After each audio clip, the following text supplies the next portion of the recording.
Let me ask you a question, John. If I told you right now to walk up to any one of these books, now not physically, but mentally, and I want you to flip it open to any page, to look at that page, and to go back and forth and stop at any word, can you see this happening? Close your eyes, and in your mind's eye, envision that occurring. I want to show them at home because people will say later that I changed what I wrote somehow. All right. Open your eyes. What was that word? What the hell, dude? This is not staged. This is crazy. I'm blown away. All right, welcome back to Storytime with MrBallen. This was such a hit on the last episode with Tom Segura that we decided we would do more. And today's guest, I gotta be honest, they're gonna blow your mind. Seriously, I went into this experience sort of skeptical. I mean, the things this person does are sort of impossible. I mean, he goes in front of these audiences, which include huge celebrities and professional sports teams, and effectively reads their minds. He certainly blows their minds. And he does it under so much pressure, and he nails it every time. And so we asked him on the show. He's got some amazing stories, and he also truly I have something written on my hand right now that has to do with one of the tricks that he pulled on me, and it's just, I can't believe how this episode went. So really stick around. He's an amazing guy and just a master of his craft. He's gonna blow your mind. So without further ado, let's get into today's episode.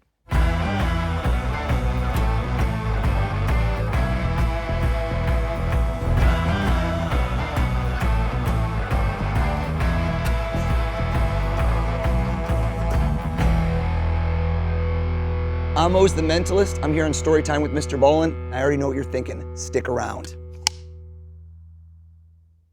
All right, Oz the Mentalist Pearlman. Yeah. So you are the world's greatest mentalist.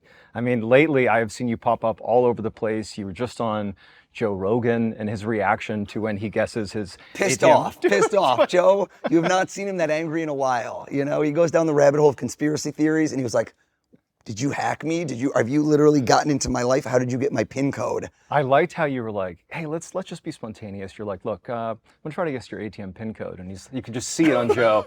He's like, okay, all right, let's see. And you guessed the first number at some point. You're like, just tell me, is it 1? I think it was 1. Yep.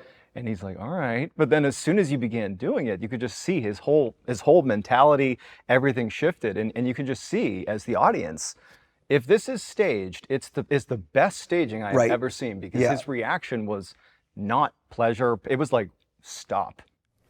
How'd I do, Joe? Is that your ATM PIN code? Yeah. That's weird. I'm skeptical because I've got that PIN code in the mail. You know? People loved seeing it because with Joe, he is the ultimate debunker. Yeah. Are we in agreement? Like, no one's going on Joe Rogan and telling Joe what to do. No. On the biggest platform in the world, that he is the boss, and he didn't know what was going to happen. And I think that's what captivated the public. Is if you would have been amazed, that's one thing, but he was angry and a little scared. So tell me, like, what is a mentalist? Right. Because I've looked it up. Yeah. But that doesn't really accomplish the task here. I want to hear from you. And secondarily, how does one know they have the skill to be a mentalist? So a mentalist is a form of magic, right? Okay. This is not in the world of psychics and supernatural. That's not what I pretend to do. I completely make sure that I go out of my way to ensure people understand I'm not claiming to be a psychic. I'm not supernatural. Instead, I have a series of skills that I've developed, kind of like an arsenal of tools over decades of learning how people think, and it's grounded in magic. So everyone knows what a magician is, right? You could go to an 8-year-old, they've started to see magic tricks. And when we watch magic, we understand that we're being fooled with our eyes. Somehow this person knows how to do things quickly or to distract me so they do something somewhere else, right? When you cut the woman in half, spoiler alert, guys, I'm not trying to ruin Christmas. There's no Santa Claus. You're not really cutting the woman in half. Somehow you're deceiving me with an illusion. That's the name of the word. That's really what it's called. So magic is all about misdirection and fooling the eyes. This is a specialized subset within magic where it's magic of the mind. Very different. I'm not fooling your eyes because there's no fast hands. There's almost no props. I can show up. I had a show last night in Toronto. Came right here from the airport where I did a show. It was a smaller group, about 400 people, and I show up with nothing. I have a pad of paper and a marker, which if I don't have with me, they can grab for me. Yeah. The show isn't props. I'm the show. And so what I've learned to do is know how people think. And by knowing effectively how people think, I'll know what they think. And I'll present that in a very entertaining, fooling, and hopefully memorable manner. So mentalism is psychology, misdirection, deception, influence. It's all these different skills baked into one cake. And is this something that you always knew you possessed? Some skills that ultimately crystallized and became you being the world's greatest mentalist. Right. Thank you. Did you have moments in your life before this became a thing where you're like, I have these innate skills that I Sure. could refine, but you knew you had them? Or is this something that people could be taught? Absolutely, people can be taught. So this is Really? a learnable skill, but I would liken it to musical talent, which is innate in a sense, which is you could probably learn to play the piano and do a certain number of songs. Like my 9-year-old plays the piano. If I continued practicing every day for a year, I'd probably get better. But what if I practiced for a decade? Would I ever be good enough to play at Carnegie Hall in New York City? I don't think I would. I think that it's not in me, that innate, God-given gift, whatever you want to call it. You can develop the skills, but will you get to a certain level, there might be a ceiling. Sure. So that's the best way to describe it. I have a gift for it, and I've also been very, very persistent, and never underestimate the power of persistence, because mentalism has a steep learning curve, and most people don't have thick enough skin to get through the times when you suck. So Yeah. magic can be practiced over and over and over in a mirror, and you can improve because it's move-based. It's kind of like playing golf. If you practice your swing, hopefully by the millionth swing, you're gonna be great. You might not be Rory McIlroy or Tiger Woods. With this, the only way that I can get better is by doing it for an audience. Do you see what I mean? You can't practice guessing what people are gonna think without people. And the first few 100 times you do it, you're gonna eat, pardon my French, you're gonna eat shit. Like you're not gonna be good. There's very few mentalists that started good. And so what tends to happen is you perform, you suck, you go, oh my God, that was painful. I don't wanna do that again. I don't wanna experience that suffering. So I did much more magic for years. And then I started dipping my toes in the water of mentalism and then doing a little more and then doing a little more. And then I was on a show, if we like rewind my career, there was a moment where it was like a fork in the road where I was on America's Got Talent. Of course. Changed my life, and I rebranded myself as, instead of like, we quote unquote, O's the magician, I became O's the mentalist. That's how I literally monikered it, because now I differentiated myself from others and decided I'm not doing magic anymore. That was like the crutch. I just started doing just mentalism. That's interesting. I think one of the things that I've noticed about you and your rise that's currently up and to the right, you really are Thank killing you. it right now, is in a way, I feel like I can relate a little bit to the pressure that you put on yourself. And I'll give you some context. So I know that you're into distance running, in addition to like serious distance running. This dude's done like 153 miles. It's true. Regularly runs marathons on a whim. It is a physical feat, no doubt, but it is a mental feat more than anything else. Agreed. It's more mental than physical. Anybody who tells me, oh, I can't do this, I'm like, that you already set yourself up. I can't. You've already created an obstacle in your mind. It's the wrong viewpoint, and your mind translates into your body. So you telling yourself that creates that. I think, the mind controls the body. I've seen people that are 20, 30 years older than me finish a race that I didn't finish. Objectively, I'm fitter than they are, I'm younger than they are, I'm stronger than they are. Why did they finish when I didn't? Because my mind crumbled. Yeah. And you know it. I mean, buds, how many people rang that bell? A lot. That were probably tough SOBs, but they didn't have it mentally. It's true. And in fact, you had said that when you first tried the Spartathlon, 'cause you did it twice, right? I did it twice. So the Spartathlon's 153 miles, Yep, right? 153 miles, 36-hour cutoff. So it's very important. There's races that are longer. Right now, there's a heyday of people running 200-mile races, all this crazy stuff. But this, you can't slow down and walk very much. Like in these other races, they're glorified hikes. No offense to all these people who do 200s. They do it for 4 or 5 days. Right. Most of the people are, it's slow. This is running nonstop for a day and a half. You start on a Saturday morning, I'm running till Sunday evening. That's insane. Yeah. And so like what people need to understand about running really long distances, I've done a couple marathons. And marathon is 26.2 miles. Which is very respectable. Totally. It's respectable. Don't you talk down on yourself. But when you hit about mile 20, people say that's sort of like the halfway point, even though it's not. 26.2, the halfway is 13. Right. But at about 20 miles is when your body sort of reaches that point where it's like, okay, we've lost all the glucose stores. We're sort of burning on muscle at this point. It's like you're falling apart.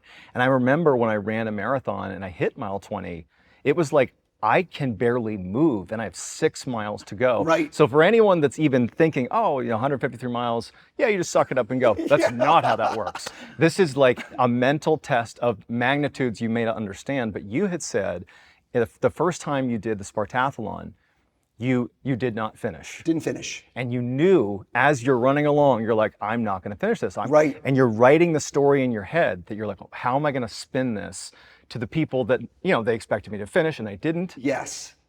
But you went back and you ultimately did it again and you finished it.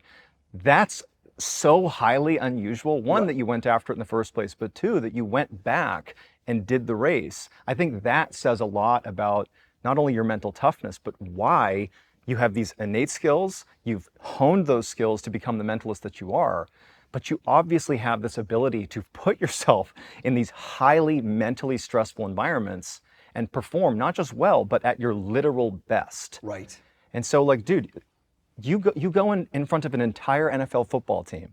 And these are also clips you got to check out if you haven't seen them, like the Bengals. You go one of my favorites. And like he'll tell the players, like the quarterback Joe Burrow, and he's like, I'm going to write down who you're going to throw it to. And I'm not going to show you. You're going to do it. Throw it to anybody in the room. And then after you do it, I'm going to show you what I thought. And like the clip, you see that he's written down a name. And sure enough, he turns, he throws the football, and everyone's like, oh, he guessed it right. But then the next time you do it, you write down 2 names. And it's like, he's going to fake to this person and throw to this person. And you're holding it back. And sure enough, Joe, who clearly has no idea what you've written down. Right. Fake, throw, room goes wild. Tanner. Fakes to Jamar, throws to Tanner.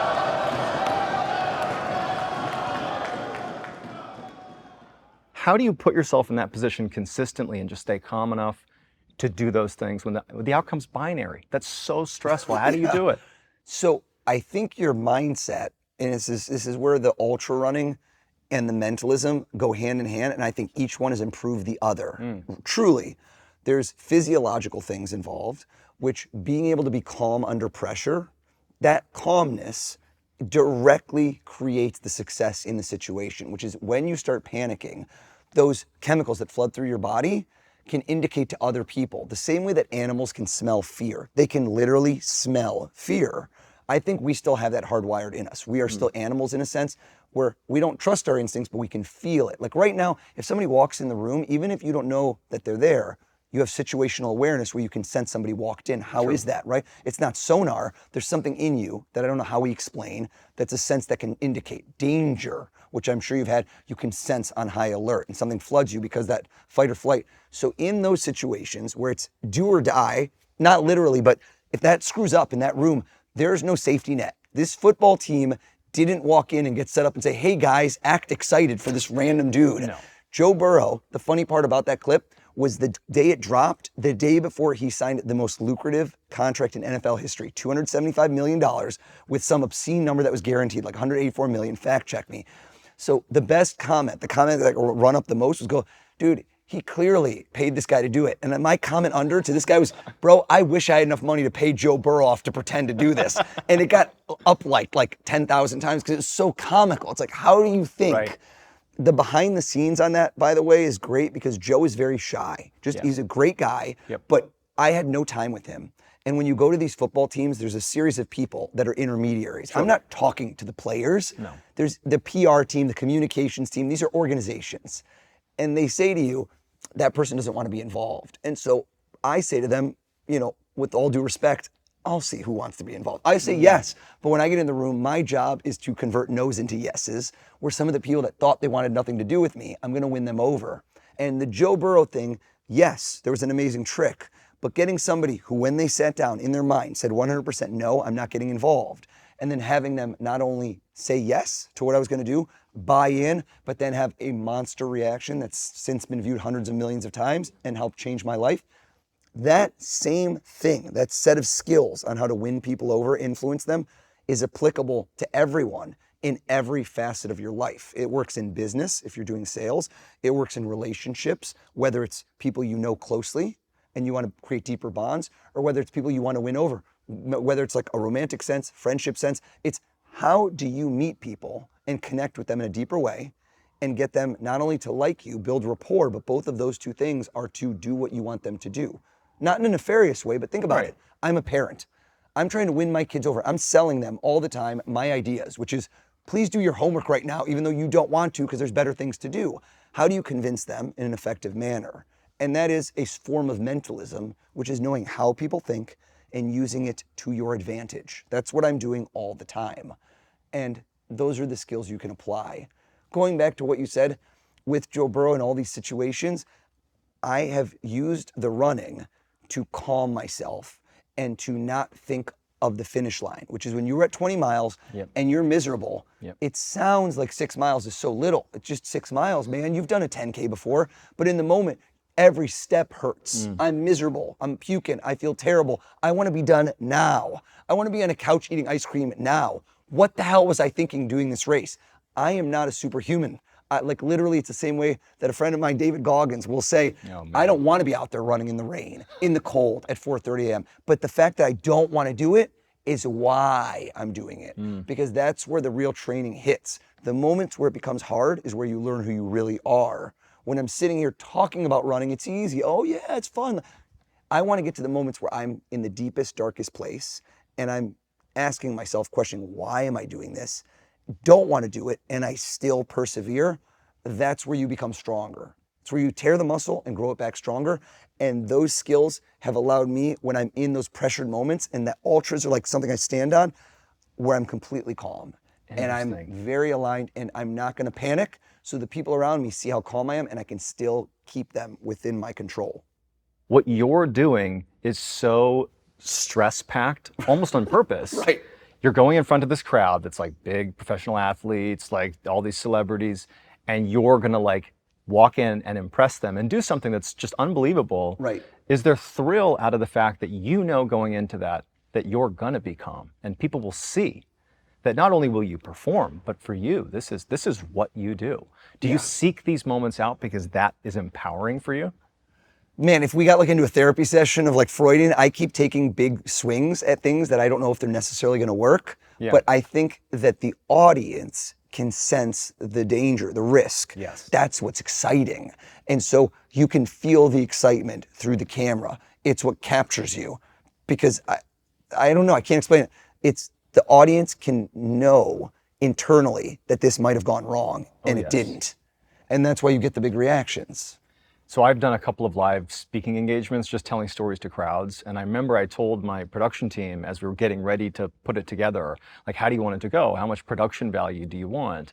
And I said, I was like, I need the first time I do speaking engagements to be basically just me and a microphone. I want it to be a pure experience because I need to prove to myself that like, I can deliver something that's really engaging without any props, without anything, just me. Right. And it was like the sense of, I almost hated myself for doing this because you're setting yourself up, right? I'm gonna walk out in front of thousands of people, me and a microphone. I've never done this before. Right. It could go horribly wrong. But it's like, I almost felt like the only way to do it was like full send commitment, like commitment to the bit. You have to. And I'd go out on stage, and with that sense of commitment, I was able to easily do these shows. Yeah. And I think for you, what I see in all these clips of you just like blowing people away, honestly, more than the bit, it is this sense that you are completely committed. And even if it goes wrong, it's like somehow he's gonna spin this. Right. He's got full command of the room. People love when it goes wrong. So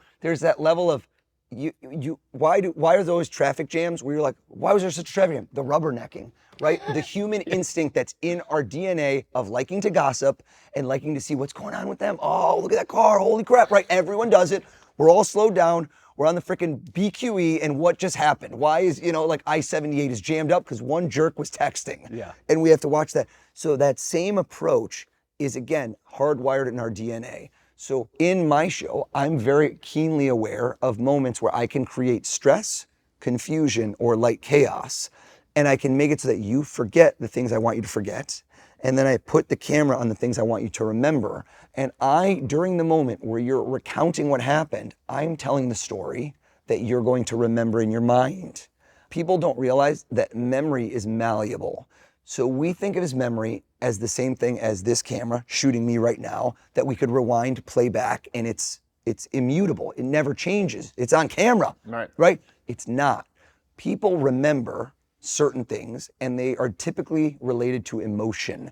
So I'll give you a great example. Eyewitness testimony, which you know more than anyone, is inherently unreliable because when people's cortisol levels, adrenaline, they're in a moment where they just saw the shit go down, their body floods with these emotions and all of these things that they're not used to encountering. For most people, they're not into those situations that are high stress. And now suddenly a face, a color of hair, a height, all of that stuff that's captured in 1 or 2 seconds can be changed, especially if you're interrogated later and asked questions and the investigator uses leading language, right? Oh, so when you saw this guy who was like 6'2", 6'3", did I see? Well, I kind of maybe, right? You can start to change what they have, right? Imagine you do a watercolor painting and it's not dry yet. I can start to change what you painted. I'm Interesting. narrating the story that you will tell the next person about me. And I will get rid of the parts I don't want, just like an editor clips sections out. And I have it so your memory only remembers the things I want you to tell or the story you tell, because the story you tell about me is what continues. It's what makes me memorable. And anyone that ever walks into a room and is the most memorable person in the room will achieve their goals the most effectively. Just think about it in your head. When you've gone to a party or an event and you've met someone, there's always at an event when you go home and you're talking to your wife or you're talking, like, man, did you meet that guy? Yeah, was he? There's always a person who stands out. Sure.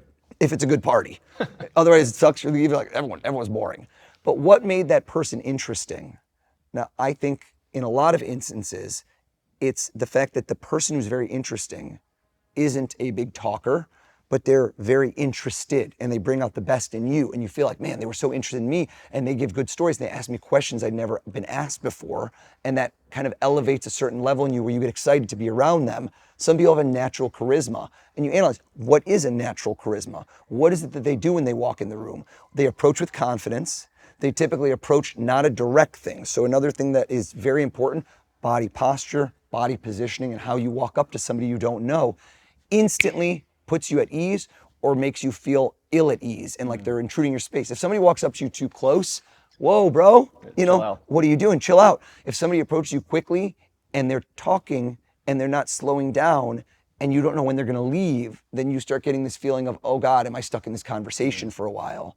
Versus, and I learned this doing restaurants when I was a kid, if I walk up to you at an angle and it looks like I'm 1 foot in, 1 foot out, and you're seeing one of my eyes, which is again, the way animals react, instead of head on, which scares them, but at a sideways. And if I give you a time constraint, which is, oh, great to meet you. And for me, performing magic, people might not want me there. They don't know who I am, especially at a restaurant where you're having dinner and you're like, who is this kid? And I was 14, and do I have to tip him? Oh my God, do I have any cash on me? All of these things go through your mind. So I have to take away those layers of resistance. And I learned early on what I could do in those moments that applies to everything in life. It's not just about the performance, it's life skills. And I think those life skills translate very effectively into habits for success, no matter what you do. It seems like you are, I mean, to simplify, extremely perceptive about other people. Like you're picking up cues that maybe to you seem like they could be picked up by a lot of people, but Right. Your ability, at least the way you're describing it, to read people really, really quickly is astounding. And I'll say, on a much smaller level, I actually did, when I was in the SEAL teams, Yep. I did a lot of the speaking with locals. Basically, we'd be on target, and then at the end of whatever conflict we were in, there'd be an opportunity to speak to people that were in whatever village we were in Afghanistan. And truthfully, you're basically talking to the men, Right. and you're trying to discern if they were just shooting at you or Right. they weren't. And it's really hard to tell. Right. And a lot of times, even with the interpreter, a conversation's not going to get you there. No. You're really just trying to gauge how they view me. Intuition and instinct go a long way, right? If you have a gut feeling, you have to trust it. Then try to verify it. But if you get that gut feeling and you ignore it, like, that like tickling of like, this doesn't feel right, I'm sure in your situation, that's life or death. Yeah, I mean, this was like relatively safe, so Yeah. we're safe at this point. But a lot of times I would pick up very quickly if someone was just positioning themselves in a sort of adversarial way. Like, I'm sure, I'm speaking to the guy who knows this stuff, Yeah. but there's a way you stand if you're almost sort of seeking a level of conflict with the person you're with. Right. If you're deferential, you're sort of positioning yourself in such a way. But like, I'm coming into the room, I'm decked out in like special operations gear, we've just secured the target, and I'm talking to you. And if you're gonna stand toe to toe with me Right. and like look me square in the eyes, pretty much immediately I'm like, well, this is a combatant. Right. You know, whereas other people, maybe they're scared or whatever, but it usually comes off very quickly. And then the conversation, to be honest, it wound up being like irrelevant. It's the first like 3 seconds that I'm with somebody. And so for you, I mean, I have no idea if that relates, but are you like reading people and that's basically your tell? Or are you constantly evaluating people, whether it's during a performance or not, like in your life? Yes. Are you constantly evaluating? Like, how does that work for you? So thankfully the stakes are much lower for me. So I don't ever want to put myself on the category of a Navy SEAL defending our country. It's like what I'm doing is entertaining people. Sure. And the skills don't generalize. So the next part is people just say, well, if you're this good, why aren't you just winning millions of dollars playing poker? Oh, why aren't you interesting. like catching, killers? So it's because, again, this is under the guise of entertainment and the skills don't generalize. Very clear cut. Guessing, I'll give a great example. I'm gonna do this in a moment. But if I were to ask at the table and we're playing poker, Yep. just look at why don't you know the cards right? Because I have a series of things that I do, procedures, to narrow the options down and figure out what you thought of that involve me being in charge. Interesting. Watch this. Let's just play a fun game. Okay. Picture now a card trick. Right now, if I had a deck of cards, and I don't even have one, I could probably get one out of a bag. And you don't have a deck of cards. A deck of cards. Right? You've never seen a deck of cards today, have you? No. No. So when I was a magician, we'd have to have a deck of cards right now. And I would do the old pick one card, Sure. and you'd put it back and I'd find it. Right. But I don't have a deck of cards. So let's just pantomime this because mentalism is about thoughts. I give you an invisible deck. Okay, got it.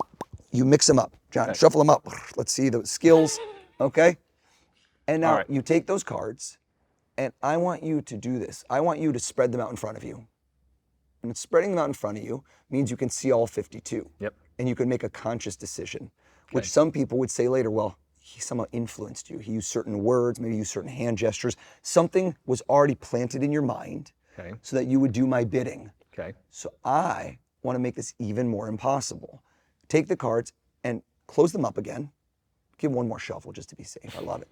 And now you're going to spread them face down, which means you can't see them. All right. Which means that right now, if I told you to reach down and pick any card, there's no way that you could be influenced because you don't even know which one it is now. I want you to slowly reach down and maybe go to grab one and go, nah, doesn't feel right. And you maybe jump to another one next to it or this one and just grab one card at random. Now, before you turn over, you grab it out. Okay.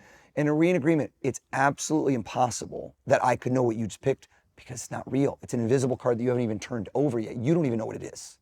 Yeah. Right? Yep. So you drop the rest of the cards away, gone. And now something happens that's interesting. You turn the card over, you look at it. Okay. Okay? Okay. Hold it up. And I want you to picture that card right there. Can you see it? Yep. Now watch. I didn't influence this in any way, did I? This is your own choice. 100%. 100%. And I say to you, hearts, diamonds, clubs, spades, there's all the four suits. There's the high cards, the low cards, all of these different cards. And you had said earlier, blackjack, poker, look at that card. Imagine what it looks like. Imagine the jack, queen, and king have more ink because they're very full. They've painted them. Versus, for example, a 2 only has the 2 hearts, and they go all the way through. And you know what you did? You decided, because poker, on the back of the box, ace of spades is the card in your hand, isn't it? Yeah. What the hell, dude? That's crazy. Yeah, it's the ace of spades. Ace of spades. Yeah. It's the An invisible deck of cards didn't exist. So that, I know it seems. That's crazy. Thank you. I changed my mind like 4 times. I could tell you did. I saw that, the shifting and the changing. And you're like, I might go with a different. You were thinking of a different spade, but you said, no, I'm going to go back. That has to do with, Dude, again, that's crazy. That's crazy. I was actively trying to subvert you. That's so crazy. I can't do that at a poker table because I can't just tell the guy in front of me, look at your 2 cards before we get the river, look at me, do this, do that. They're gonna be like, screw you, dude, I'm not doing any of this. Get out of my face. Put on the sunglasses, rock and roll. So in my performance, I'm the director. I get to call the shots. Wow. So it doesn't unfortunately work with everything. If it did, it'd be amazing. But to answer your question, I'm not living my life. in like brrr mode of like, whoop, that guy. I always think of it as in the Born Identity. Oh yeah. When yeah, he yeah. loses his memory and he's in that diner and he doesn't know who he is yet. Yeah. And he's like, and he tells the guy next to him, why do I know that guy's 255 and can fight? Why do I know this? Why do I know that right now I know the 4 license plates of the cars when I walked in? Why do I know all this stuff? And he's starting to dawn on him that he's like a secret spy agent. Yeah. Badass. So I think it's likened to that, where when I turn it on, I'm hyper focused on what I do and my mission at hand. And the analyzing people very quickly is very, very similar to what you did, except it's done for under the context of entertainment, which is when I'm in a crowd, I'm looking around to see who I think will be great for my next trick when I'm performing. This okay. person right now. And if you ask me, why was he so good? People will come up to me at the end of the show and go, why didn't you pick me? And I go, no offense to you. I just, for whatever reason, and it's the intangible, it's the 30 years of training, you just weren't as good as them right now. I thought they would deliver the best reaction and they would mesh with what I wanted. Now in certain rooms, I can't pick the person. You're on TV with 3 hosts, you gotta use those 3 hosts. You make the best of a situation, but when I have people to choose from, and if you see me at like a live show, that's very exciting. And the fact that you like throw Frisbees, we pick people randomly. If we're in like an arena, we shoot t-shirts to like the 8th row, who's got it, stand up please. And how could I know who'd catch the t-shirt? How could I know who'd catch a Frisbee? How could you know any of this stuff? Then I work with those people, and that's what really makes it real because, yo, that's anyone. This is some drunk jerk who's like 8 rows in, who's, you know, barely conscious. How in the world did you guess the name of his first crush? I'm still sort of in shock that you just did. So I'm like thinking through how are you doing this? I realize that there's more to it than like here's how you, I was pretty good at, the reason I was the guy that did a lot of the questioning of the people on site is because I had decent perception. I was pretty good at figuring out who likely had more information, and it would like lead to weapons caches or whatever. So it was just like basically I was successful enough that I kept doing it. So I was pretty perceptive. But like I think you still are. Well, thank you. But it's like to be able to break down beyond a gut feeling to like specifics is just where we've talked about this thing that you do. When you're making it out, you're very humble about it. Like, oh, you can learn how to do it, whatever it is. But like, no, you can't. I had to. Like again, I wasn't Spider-Man, you know, bitten by a spider and radioactive, and like I changed. It's been trial and error. It's been iteration, and the same thing that has allowed me to go run 153 miles. That, like, how you have children? We were talking about right when I walked in. We had a couple minutes. I came here from the airport talking about our kids, and you want to instill a work ethic in your kids. It's very interesting because being a parent, I think, is my most important job. And I'm assuming that's my immortality. It's like, who are they going to be?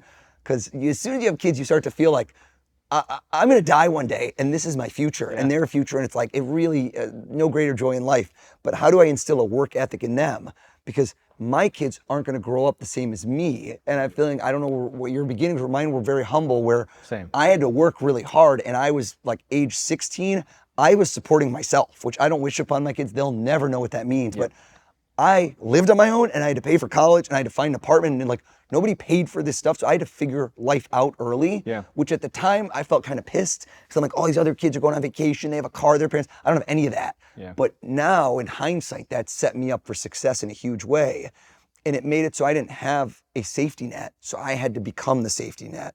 And I think that there's a level of that toughness you have to either create in yourself, if it's not, and a lot of people are going to have it because a lot of people listening to this are, you know, hustling and they might not have any of these things. So I think that deciding on a goal and not giving up is it's so much more important than almost natural talent, skill, anything is persistence. And you saying like, oh, I can't do this, there shouldn't be that word in your vocabulary. You said something going back to your Spartathlon experience that actually really struck a chord with me. And I'm gonna give you a quick story that I think relates, and I think that it plays into what you just said. So when you did not finish your Spartathlon race, you came back and you obviously did it, and you successfully completed this. It ate me alive. Are you kidding me? It killed me. But you said something to the effect of, when I went into that second attempt, I was prepared to basically die in order to complete this race. So for me, I've had exactly that experience one time, and it changed my life afterwards. When I was in SEAL training, everyone thinks the hard part is at the beginning of training. The famous sort of like Hell Week, and you're running around on the beach and you're beat down and you're tired. That's bad. Right. Not the hardest part. The hardest part comes about halfway through training. It's a 6-month-long course. Halfway through, you're in the underwater phase. And by Right. this point, statistically, virtually everybody in your class is going to graduate, despite the difficulty of this test. It's the moment you all are literally forced to have this moment. And Right. It's horrifying. There's this test called pool competency. They tell you it's just this, you just go in with your scuba tanks and the instructors are gonna come down there, you're in the 9-foot section of the pool and you're like crawling around and they're gonna come down and just kind of screw with you. And you're gonna follow procedures that you're taught to basically, after they finish tumbling you around and turning your air off, you go back on your knees and they're watching you the whole time and you follow these steps. You reach back, you turn on your air, you check your J valve, you check your straps, make sure it's a 3-finger loop here, you check your weight belt. I can still do it now, Yeah. but it's a procedure that no matter what happens to you underwater, you reset, you follow the procedure. But each problem that they give you, whether it's tying a knot in your hose or whatever it is, gets progressively harder to fix. All fixable problems for 20 minutes. And so each time someone's come down on you, first of all, as they're attacking you, you have to go into the fetal position and just wait. You're not getting air. They're tumbling you around. So you're going about 60 seconds to 90 seconds with no air. And then you need to follow the procedure. So you can see you become more and more hypercapnic. Right. You're not breathing. And it's this test of staying calm and following the procedures despite literally being on the precipice of passing out. Right. People call it simulated drowning, this test, and you get 4 attempts at it. And so and one of the things you got to do is you got to stay calm. And so I went in and I'm doing the test, failed it miserably 4 times in a row. Wasn't even Wow. close. Was not even close. Like I actually was the guy that they had to put a pink piece of tape around my ankle, and it wasn't even to humiliate me. I would get so panicked, I would push off the bottom of the pool and go to the surface, but we're breathing mixed gas. And if you do that, you can risk rupturing your lungs with air bubbles. Okay, and so you wow. have to be you have to go up at a certain speed. And so there's like standby divers there to keep me from panicking and rocketing to the surface. And so I failed 4 times in a row. And as a result, I actually got rolled out of the class I was in. The class wow. I was with, all my buddies, and they're like, look, we're gonna give you one more shot. You're gonna leave this class, go to the next class, and you can try again with that class. And so I go to the next So that class. sets you back 6 months? It actually was just a couple months. They let me Okay. start in second phase. But so I go into the next class. And the thing is the students in this class, they've been through the hell week and everything, and they know I'm a rollback. Yep. And I sort of took on the role of like, I'm gonna be a mentor. Like, yeah, I obviously failed pool competency. We're all gonna take it here soon. But I really tried hard to be like a mentor. Like, here's what I experienced. I obviously failed it, but let me give you all the insights I can possibly give you. And everyone's looking at me like, oh, John's got it. Like, Yeah. he failed, but he's gonna be fine. And so we get to test day, and I failed the first 2 attempts, not out of panic, out Right. of procedural problems. And so I fail on Friday, there's 2 more attempts left, and it's on that Monday. And if I don't pass them, not only will it humiliate me, but I'm dropped from SEAL training. Yeah. That weekend was horrible because I'm thinking about this test. On Monday morning, I got to the pool deck and I was so nervous all weekend. And I'm sitting on the pool deck. They make you sit with your back to the pool, and they made me go last that day. And I'm hearing the instructors like ripping kids' hoses. You're like air bubbling up off the pool. Kids are like passing out like red line, and medics running over. It's chaos. And you're just sitting there waiting for your turn. And then when it was my turn, I just had this mental shift occur where I was like, holy shit, I'm gonna fucking die in that pool before I fail this test. Yeah.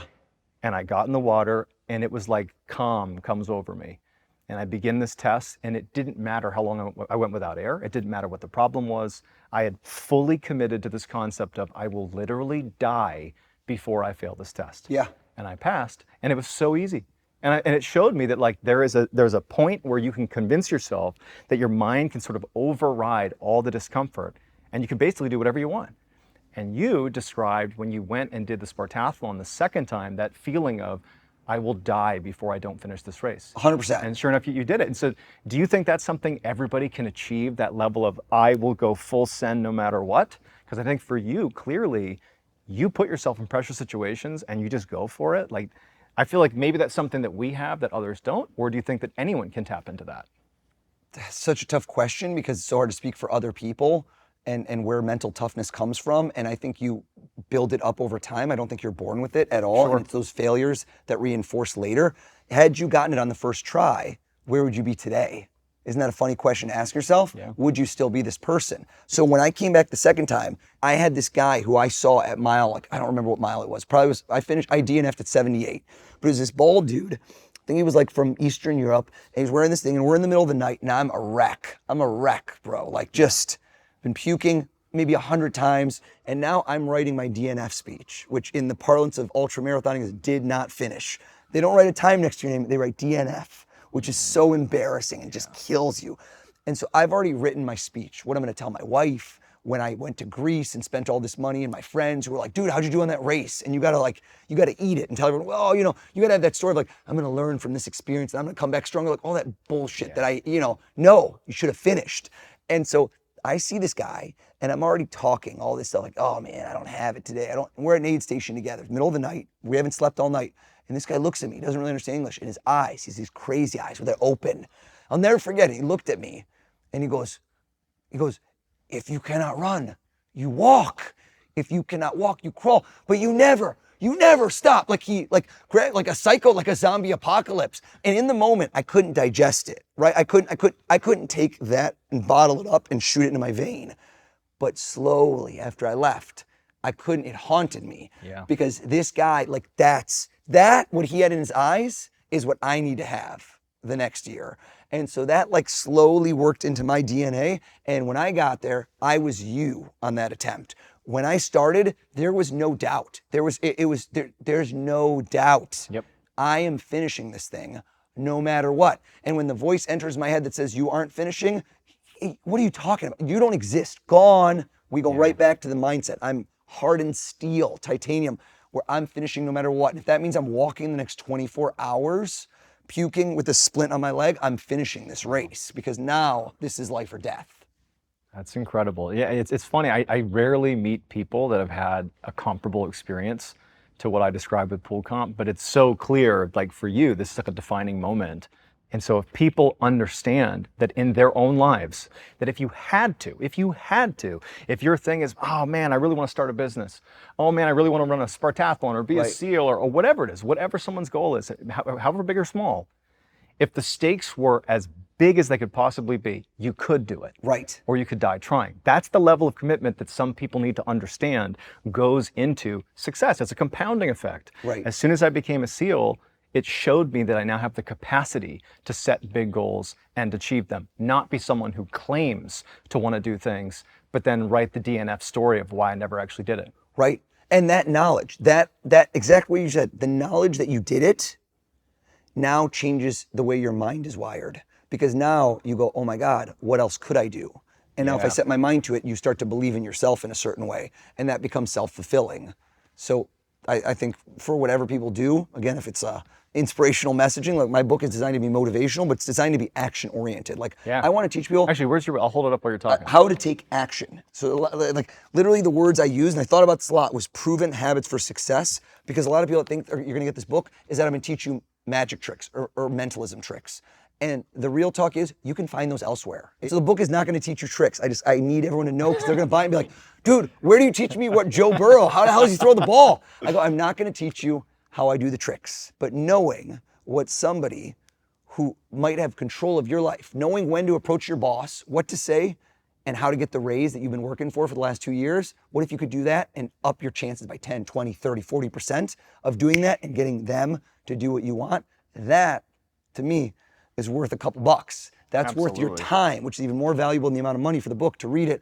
And we got a lot of fun stories baked in there as well from my crazy life. This book really captures the essence of someone who has put themselves in highly stressful situations and persevered, and they've lived a life of basically pretending that everything is a must succeed. And how to basically, harness your mind. And in some ways, learn how to read other people and influence other people. But this is a very powerful, I'm going to call it a self-help book, because to me, this is like practically a Bible of how to motivate and how to be the best version of yourself. So this is an amazing book. You got to check it out. Read your mind. Your fellow Navy SEAL, David Goggins, gave me the quote on the top, which says, learn to master the most powerful weapon, your mind, which encapsulates what the entire book is all about, which is your mind controls your success. Whatever success is defined for you, which for everyone is different. Maybe it's monetary, maybe it's romantic, maybe it's want to have kids, maybe it's like, I just want to do something I'm not doing now. And how do you get from step A to B to C? And I know that sounds so silly, but in almost every instance, other people are involved in that journey. And my whole training has been, how to win over people, how to know what they're thinking, how to influence them, right? How to get rid of the fear of rejection and failure, which is a huge part of my book, which is mostly what holds people back. That is such a huge factor. And I learned that at a young age, doing like restaurant magic and all those little things I learned how to iterate and improve. I want to give you decades of the mistakes I made, but I want to distill out of them what you can do to fast track your success. That's amazing. This is awesome. Let me ask you a question, John. If I told you right now, okay, the book is in your hand, Yep. and I were to ask you to flip to any page you wanted, impulsive, spontaneous, in my book, any page you wanted, and look at it and then pick any word, and then I try to guess the word. On the surface, that seems crazy, right? That seems amazing. Yeah. But I'm watching this like somebody at home, and I want to go to the skeptic, not the normal person, but the outlier, the 1 out of 100 who goes, yo, but he wrote the book. I wrote the book. So what if I have a photographic memory? What if I know it's on every single page? And if I could see what page you're on, I could see, right, that could have happened. That's a plausible but very improbable solution. So what if instead of doing that, because this is my book, Right. Can we just see this room? This is, for, by the way, shout out to your team, sick. The setup here is incredible. It is pretty good. For this interview, amazing. I've been in a lot of interviews and this might take the cake. All right. Hundreds and hundreds of books, probably thousands. Yeah. So if I were to instead ask you to walk up to any one of these books, now not physically, but mentally, if I would have said, walk up to any book in this room, grab it, walk up, and I want you to flip it open to any page, to look at that page and to go back and forth, and my eyes are closed, to visit and stop at any word.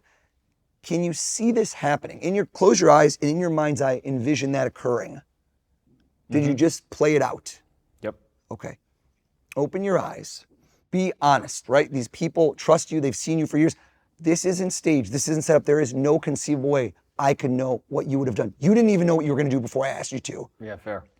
When people flip, some people will find a specific page that has a meaning to them. Like maybe a kid's birthday, maybe it's January 24th, so you go to 124 to be fun about it. Or some people just flip to a random page. Now watch, I watch to see the reaction. I don't think you got nostalgic.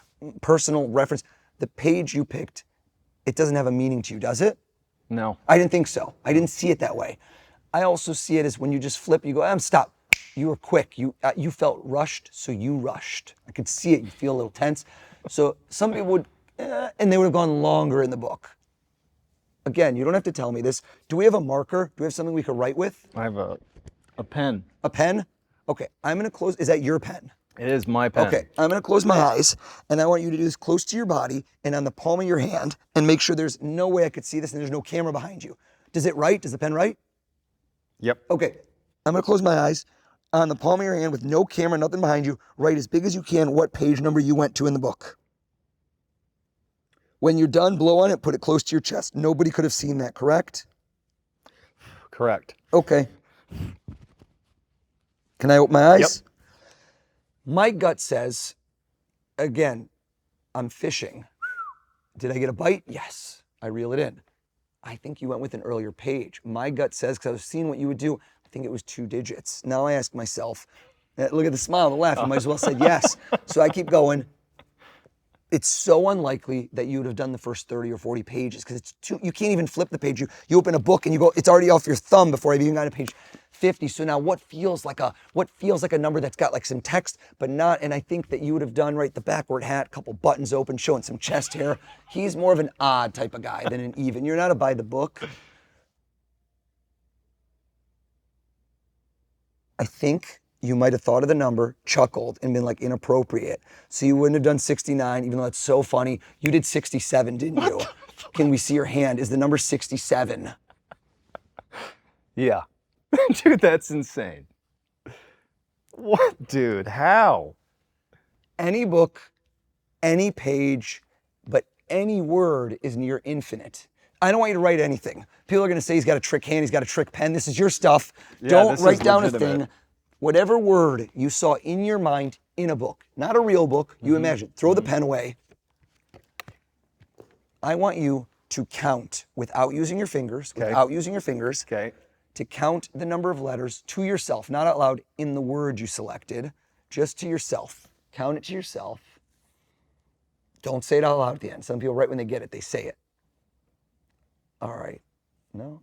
maybe. I have to double check. Hold on. Oh, don't even say that. Now you gave so much away. The double check is always an indicator of a longer word. No one double checks a word. Open your eyes. Okay. No one double checks a word that's 5 letters or less. No one. So now we know it's longer. Also, you probably would have done a longer word. Nobody does and, the, he, she, if. No. Under this level of pressure, no way.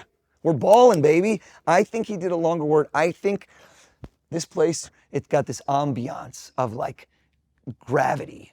And you know, some of these books are probably hundreds of years old. Okay, think of the word. You counted twice. Most people, when they count the second time, they realize they got it wrong, and they realize, oh crap, I counted wrong the first time, and you did that. But they usually count longer and then shorter, and that's what you did. And my gut says you were like, no, it's not. You thought it was 9, but it's actually 8 letters, isn't it? Yeah. That's what happened in your mind. That's not even. And imagine that you write down the word. You're not going to write a thing. Okay. I want this to be all in your mind. You write down 8 letters, like hangman. Yep. You reach over, and you just go back and forth, and you don't know why, but you stop on one letter and you circle that one letter. You circle one letter somewhere in the word. Got it. Did you do it? In the word is how I cue you. When I say that, almost nobody does the first letter. The first letter will give away the rest of the word for a lot of people. And then also in makes it feel like it should be in between. You didn't do the first letter, did you? No, see, I was trying to guide you. And then a lot of people will avoid the vowels because we know there's vowels. You didn't do a vowel, did you?